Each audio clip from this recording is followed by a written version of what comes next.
বাইরে যদি আপনার টাকা না থাকে রে ভাই, আপনার কোনো মূল্য থাকবে না, আপনাকে কেউ সম্মান করবে না। ঠিক আছে? কষ্ট লাগে ভাই, কষ্ট লাগে, খুব কষ্ট লাগে ভাই।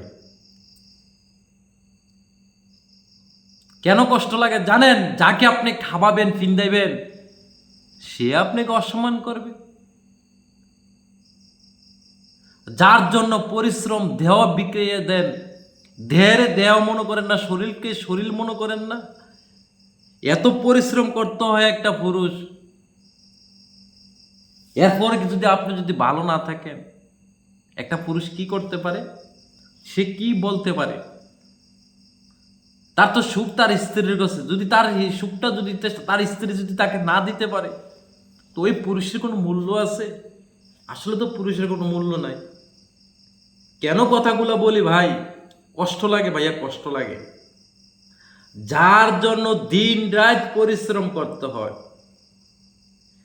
টাকা কামাইতে হয়, মানুষের কথা শুনতে হয়, কাজ এইভাবে হয়েছে না এইভাবে হয়েছে না ধমক শুনতে হয়। এই ধমক শুনে তো আপনার, আমি তো আমার স্ত্রীর জন্য এত পরিশ্রম করে তাদেরকে সুখে রাখার জন্য চেষ্টা করে, একটা স্বামী যথেষ্ট পরিমাণ চেষ্টা করে তাদের সুখ দেওয়ার জন্য, সব কিছু দেওয়ার জন্য, আপনি তাকে অসম্মান করবেন? আরে একটা পুরুষে সবসময় কাজ থাকে না, এগুলো মহিলারও বুঝতে হবে, কিন্তু তাদেরকে অপমান করতে হবে, তুই তাই বাসা করতে হবে। আমাদের সমাজ কোথায় আছে আজকে আপনারা কি বলতে পারবেন?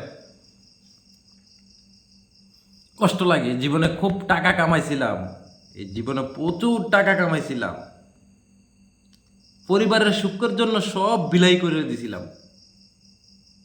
মা বলেন, বাপ বলেন, ভাই বলেন, বন্ধু বলেন, সকলকে বিলাই দিছিলাম হাসির জন্য, হাসি।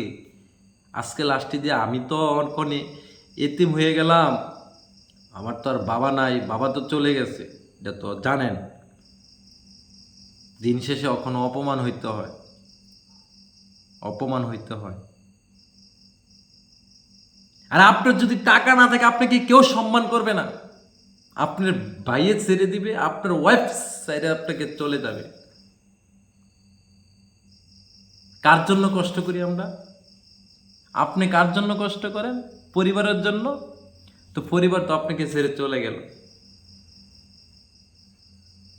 টাকা আছে, আপনার মূল্য আছে, টাকা নাই আপনার মূল্য নাই, আমার মূল্য নাই। জানি না আল্লাহ তাআলা আমাদেরকে কি পরীক্ষা করে না কি করে জানি না।